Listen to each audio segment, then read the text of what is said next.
Bem, naquela época, Santa Rita, no início, a gente não tinha como almoçar e como jantar.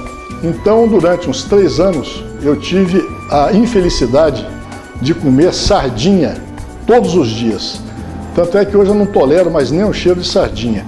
E, por outro lado, uma reminiscência muito interessante que me vem à mente é justamente nas aulas de topografia do professor Luiz Gomes.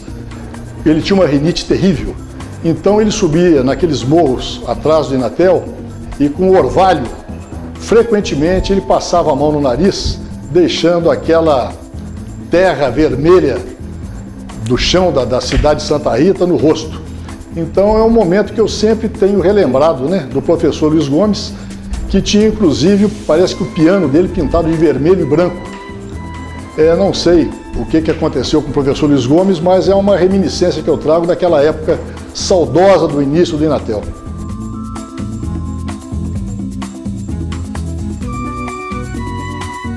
O primeiro caso foi numa prova do professor Fred Mark Leão, e ele dava disciplina de química e eu sentava muito próximo de um conhecido, e esse conhecido é um cara bastante esperto tudo, e ele levou uma cola, né?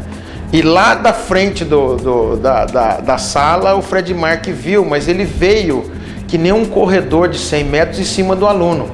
Me devolve a cola.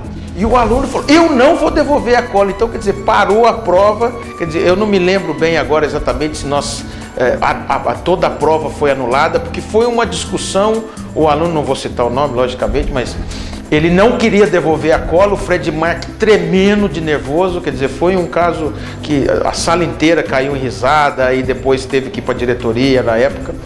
E um segundo episódio, que é um episódio que realmente marcou muito e com certeza deve ter marcado meus amigos, meus colegas, é que a última prova do 10º período era a prova do meu falecido pai, que era de administração de empresas.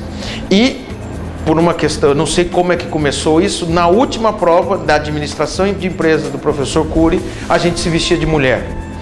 Então aquilo lá foi uma coisa, e eu tenho até hoje o filme, eu pedi para minha noiva na época filmar, e eu tenho até hoje a bagunça, e a gente ia na prova dele, na aula dele, todo mundo vestido de mulher e comemorando, quer dizer, era realmente um momento assim, o momento mais importante para nós no período de aula no Inatel era essa prova, porque terminaria todo o estudo dos 5 anos que a gente fez no Inatel. E ele, assim, ele já estava acostumado, reclamava um pouco, não reclamava para os alunos, mas reclamava às vezes em casa, pô, os caras não faz a prova, mas aquela bagunça, tudo, mas ele já acostumou. Então eu não sei se até hoje tem esse acontecimento dentro da escola, mas aquilo lá realmente marcou muito, e para quem a gente mostra hoje não acredita que isso tem dentro de uma escola de engenharia. O que mostra, quer dizer, que é um pioneirismo também, né? Quer dizer, a Inatel sempre tratou muito bem os seus alunos.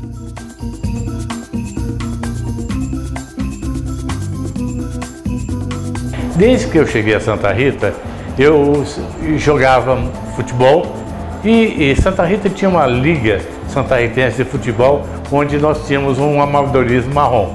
E eu joguei num dos grandes times de Santa Rita até no meu primeiro ano eu fui campeão santarritense de futebol. Com o advento do Inatel, o Inatel criou um time de futebol. E o primeiro torneio, o início, foi muito interessante, porque os jogadores do Inatel jogaram totalmente bêbados e foram campeões.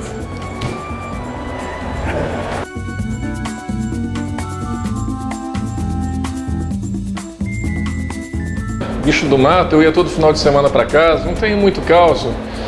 Talvez o caos que foi um degrau para mim foi o dia que eu passei um final de semana na República e abri a geladeira e tinha um ovo.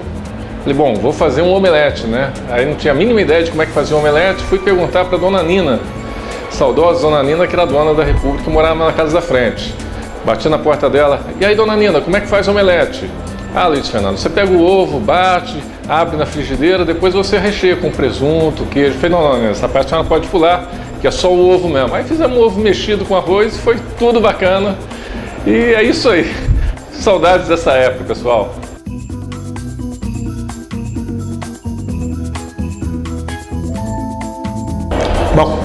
Eu tenho inúmeros casos do Inatel, mas tem um caso que é interessante.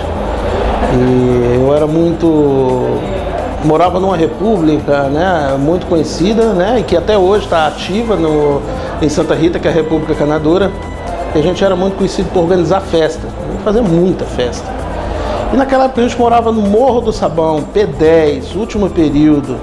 Aquela tensão de se formar, de não se formar, de ter uma dependência, de viver uma situação extrema, já próxima de uma formatura. E aconteceu que no último período, todo mundo foi muito ruim na prova do professor Brito. Isso causou uma sensação muito ruim pra gente. Que naquele momento festivo, entendeu? A gente ia ter que ir para uma última prova numa situação delicada. E aí começa a cabeça do cara a pensar, né? E aí? Vamos festejar? Vamos festejar, vamos fazer uma festa. E nós fizemos um boneco do Brito, para fazer a malhação do Brito, porque estava todo mundo revoltado com ele. E fizemos. O boneco usou a minha calça jeans, eu tinha uma botina de couro, botamos a botina nele, fizemos bigodinho dele, fizemos tudo, caracterizamos ele perfeito. E fui na prefeitura, pedi alvará para fechar a rua da República. Fechamos a rua, a prefeitura emitiu um boleto para pagar no banco referente a esse alvará, que até hoje eu não paguei, mas um dia eu ainda vou pagar. Faço questão de pagar esse alvará. E pedi policiamento para a festa. A polícia militar foi no local esse dia, botou viatura, fez ronda, fez tudo. Nós fizemos a festa. Só que o seguinte, depois da malhação do Brito, um dos alunos, um dos colegas meus chegou para mim e falou: Greg, mas a prova do Brito vai ser na semana que vem, e sem ficar sabendo? Você não vai ficar sabendo. Não, mas é sem ficar sabendo. E ficou aquela tensão depois, todo mundo estava são, todo mundo... Se o Brito ficar sabendo, bom, o Brito deve ter ficado sabendo, entendeu? Se não ficou sabendo, vai ficar sabendo agora. E foi uma tensão, e todo mundo falando, se o Brito ferrar na prova com a gente, porque ele ficou com raiva, nós vamos pegar você, Greg, nós vamos te matar. Pô, mas todo mundo malhou e tal, não, nós vamos te matar. Tá bom.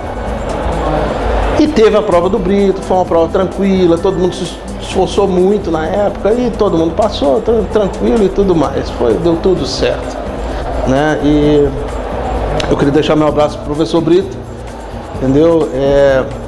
Já tive outras oportunidades de encontrar e tal, entendeu? Eu tenho uma admiração muito grande, mas nós fizemos um boneco seu, né? Não posso negar. Tem poucos registros disso, mas quem quiser conhecer, tem algumas fotos ainda lá na República Canadora, entendeu?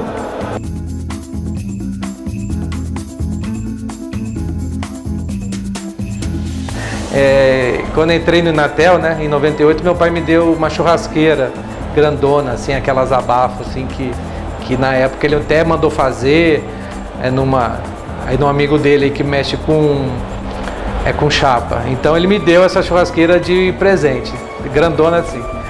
Um caos, e eu morava numa rua lá próxima do Inatel, que é a rua que tinha mais República, e quando eu formei, o pessoal não deixou eu levar essa churrasqueira embora, que falou que lá era patrimônio lá do Inatel, de tanto que ela tinha rodado de república em república, na Copa de 98, Copa de 2002, e circulou até em Fusca, do lado externo, do lado do Fusca, circulando para baixo e para cima. Então, esse foi um caos assim, muito engraçado, que se essa churrasqueira falasse, tem muita história, viu?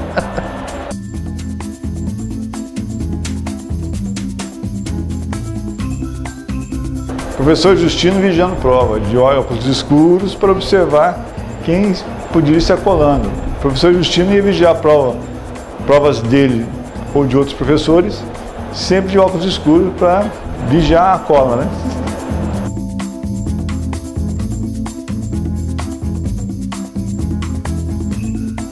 Houve uma enchente, né?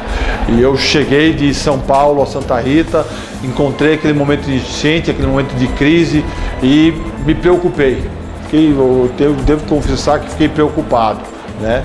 Mas foi uma satisfação ver que havia na cidade de Santa Rita uma preparação muito grande para esses momentos de tristeza pelo qual a cidade passa, né? Hoje menos, mas naquela época passava de maneira muito forte, né? Com as enchentes.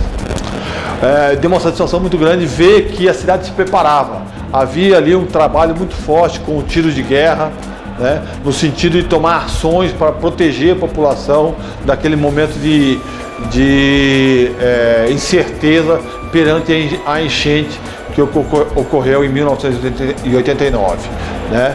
Isso me trouxe preocupação, mas nos dias seguintes, quando começou o processo de integração entre os alunos novos e os alunos veteranos da instituição, eu tive a oportunidade de conhecer a integração que existe entre os estudantes do Inatel.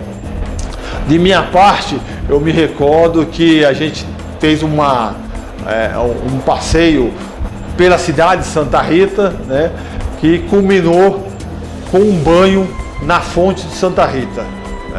Todos os estudantes, alguém levou sabão em pó, jogou na fonte, aquela espuma, aquela algazarra toda, né? Mas era um momento de integração, um momento de recepção daqueles estudantes que vinham de todas as partes do país e que estavam chegando em Santa Rita e precisavam de um momento ali de lazer, de momento de felicidade, porque estavam distantes de suas casas, distantes de sua família, de seus amigos, e precisavam encontrar uma nova realidade. E a gente teve a oportunidade de encontrar isso. No momento de crise, a enchente.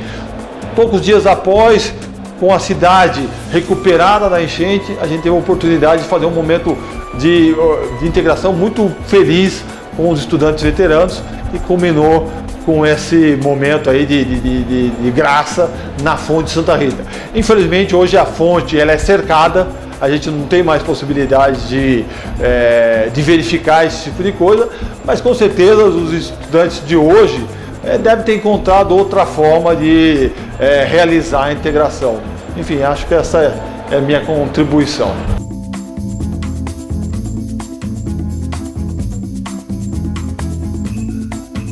Que é um caso que envolve um professor muito famoso lá no Inatel, que é o nosso professor Vasques, que na época ele estava dando aula de ciências do meio ambiente, porque a gente estava estudando, eu estava apresentando um trabalho na sala de aula e o pessoal estava cortando grama do lado de fora e estava fazendo muito barulho, e o professor disse: eu vou ali fora, pedir pro pessoal suspender um pouquinho o barulho pra gente continuar a apresentação aqui. E a hora que o professor saiu, eu comecei continuei a apresentação imitando o professor, fazendo todos os trejeitos dele. E o pessoal tava dando risada e o pessoal todo achando engraçado demais. Eu comecei a achar muito suspeito. Falando, o pessoal tá rindo muito, não tô entendendo por quê. E a hora que eu olho pra porta, o professor estava lá me assistindo, imitando ele para toda a turma. Então para mim foi muito constrangedor, mas ainda bem que ele levou na brincadeira, lógico. Mas foi muito engraçado e toda a turma riu. Espero que ele se lembre também, porque deve ter sido engraçado para ele.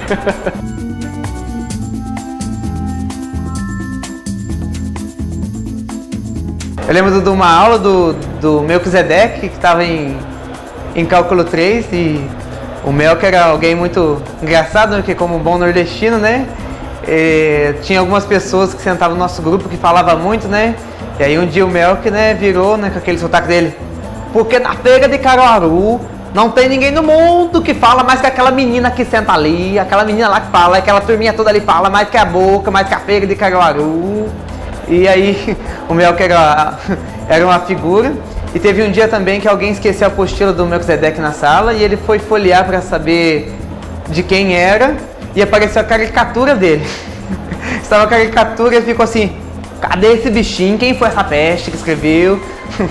Aí na outra aula, ele simplesmente perguntou: alguém esqueceu aqui? Aí o fulano levantou a mão: é minha. Ele é seu cachorro, foi você que desenhou.